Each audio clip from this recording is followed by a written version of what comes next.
They were elite, they were feared, and they were all women. Meet the legendary Agojie Warriors of Dahomey. Hello, I'm the Charcoal Storyteller, and here we talk about all things Africa. The Dahomey Amazons, as they were dubbed by European observers, constituted the only thoroughly documented all-female military regiment in world history. They served the Kingdom of Dahomey, located in present-day Benin, from approximately the 17th century until the kingdom's fall to French colonial forces in 1892. The origins of this extraordinary force are wrapped in the mist of time, with different stories telling different tales. Some say they began their journey as elephant hunters under King Agojie in the mid-17th century. Others suggest they started as guards for Queen Hangbe after the mysterious death of her brother King Akaba. Regardless of their initial purpose, it's believed that these women began to serve more directly as palace guards, providing security for the king and the royal compound. While they might have originated as palace guards, it was under King Agojie that they truly came into their own. Under him, the Agojie transitioned from a primarily defensive force of palace guards to an elite, highly trained and actively deployed fighting force. They were frontline warriors who often led the charge in Dahomey's most important military campaigns. This transformation was driven by his military ambition and his recognition of the Agojie's potential as a key component of Dahomey's military machine.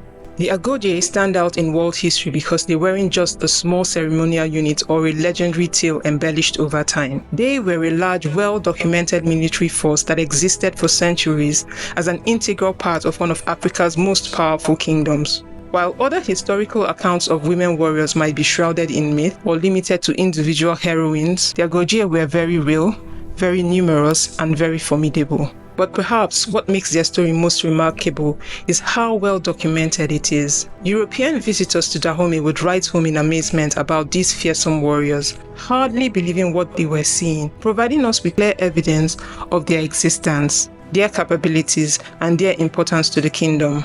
Their story is one of courage, military innovation, and complex historical context. These women were not merely symbolic figures, but formidable combatants who struck fear into the hearts of neighboring kingdoms and eventually European colonial forces. Their legacy encompasses both their undeniable strength and agency as women warriors, and their participation in the troubling aspects of Dahomey's history, including the kingdom's involvement in the transatlantic slave trade. But how did they become such formidable fighters? Let's uncover their training, tactics, and the secrets behind their fearsome reputation. Picture yourself running for miles under the blazing African sun. Your muscles screaming for rest, but you keep pushing forward because that's what Agojie warriors do. Now imagine following that run by scaling a wall, but not just any wall. This wall is covered in vicious thorns that tear at your hands and body with every move.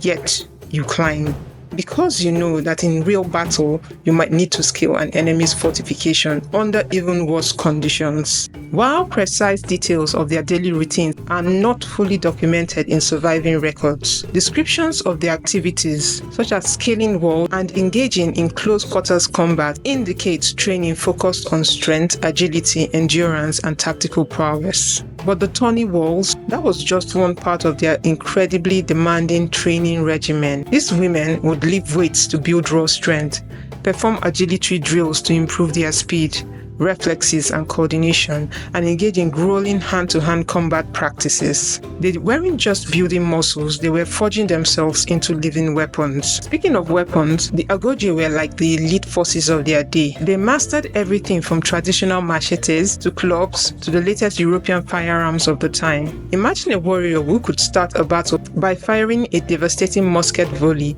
then seamlessly switch to close-quarter combat with a machete when the enemy got too close. This versatility made them a well-rounded and adaptable fighting force. The Agojie's training was designed to instill in them not only physical strength, but also mental toughness, discipline, and a strong sense of camaraderie. Their loyalty to the king was paramount. They were not just soldiers. They were considered Agojie, or wives of the king, creating a personal bond of loyalty. It's important to clarify that this designation did not necessarily mean they were in a sexual or conjugal relationship with the king, although some may have been.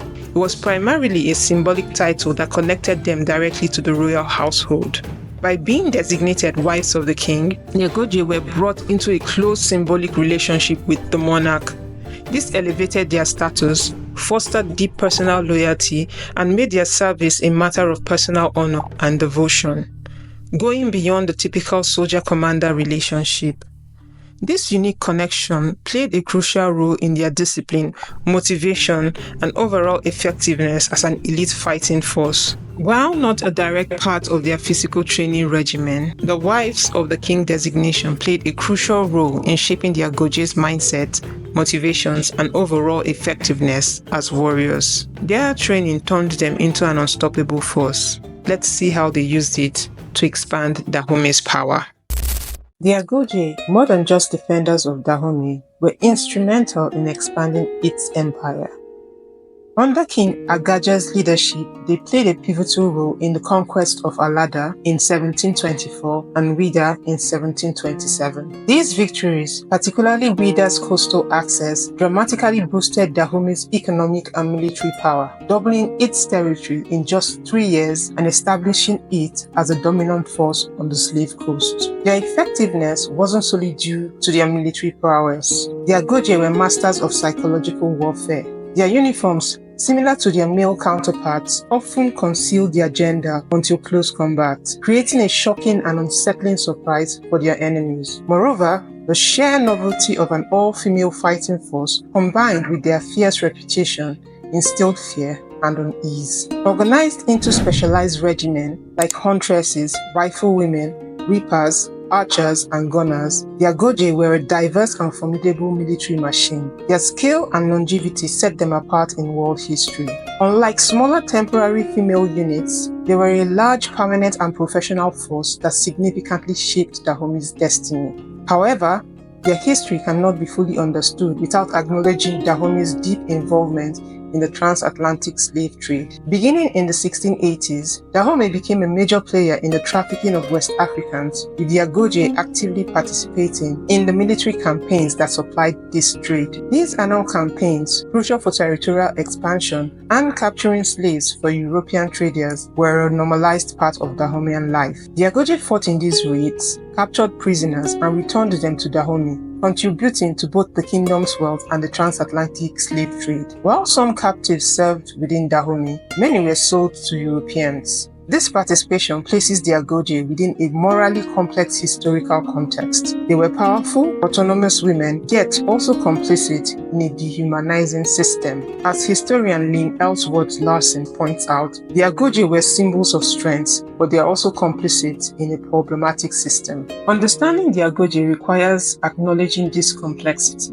They were products of their time, operating within a system where warfare and slave trading were normalized. While their achievements as warriors are undeniable, they were also participants in a morally reprehensible system. This understanding doesn't diminish their strengths, but it provides a more nuanced and accurate portrayal of their legacy. Their battlefield success was unmatched, but their story is interwoven with the brutal realities of the transatlantic slave trade, a fact that must be confronted to fully grasp their historical significance.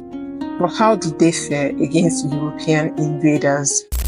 When the Europeans arrived, they thought Dahomey would be easy to conquer. That was not the case.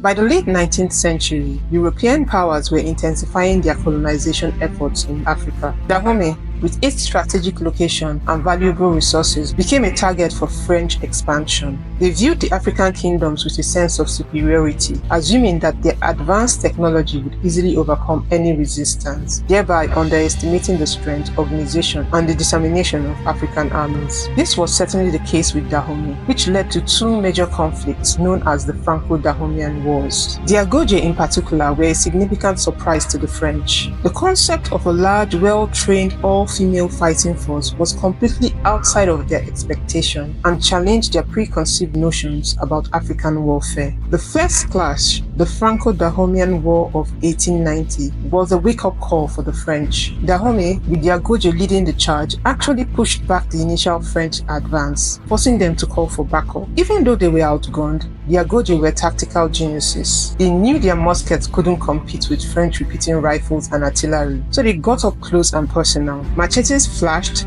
Hand-to-hand combat raged, and the Agojie used the terrain like seasoned pros, using ambush, flanking maneuvers, and natural cover to minimize the impact of French firepower. They knew the land and they used it. Another aspect was their adaptability. When faced with French firepower, they didn't simply charge in. They developed counter-tactics. They mastered the art of closing distances quickly, turning what seemed like a disadvantage, their simpler weapons, into a strength. A French soldier might have the best rifle in the world, but it wouldn't help him much when an Agojie warrior suddenly appeared within arm's reach, wielding a machete with little precision. This first war ended with a treaty in October 1890. Dahomey was forced to cede some territory to France and recognize French influence in the region. However, this peace was short-lived as tensions remained high. The French, stung by the unexpected resistance, came back with a vengeance in the Second Franco-Dahomean War from 1892 to 1894. This time, they brought the full force of their military might. Despite their incredible bravery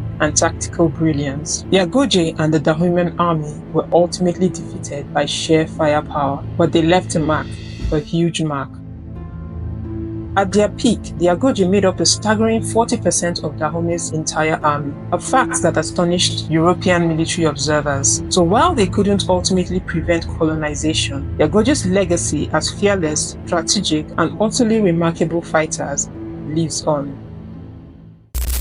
The Agojie may be gone as a formal military force, but their legacy resonates powerfully today. Their story is one of remarkable strength, strategic brilliance, and ultimately the tragic impact of colonial conquests. The incorporation of Dahomey into French West Africa in the late 19th century marked a dramatic turning point, leading to the decline and official disbandment of the Agojie in 1892. The Franco-Dahomean Wars took a heavy toll. From an estimated 1,200 warriors at the start of these conflicts, only a mere fraction, between 50 and 60 battle-ready women, remained by the war's conclusion in 1894. This drastic reduction in their numbers signaled the beginning of the end for this unique military tradition. With French colonization and the exile of King Benin, this central pillar of their existence was irrevocably removed. This loss of royal patronage was further compounded by the imposition of European social norms. The very idea of women as warriors clashed violently with European colonial views on gender roles, which emphasized domesticity and subservience for women. The French administration, seeking to impose European ideals of civilized society on Dahomey,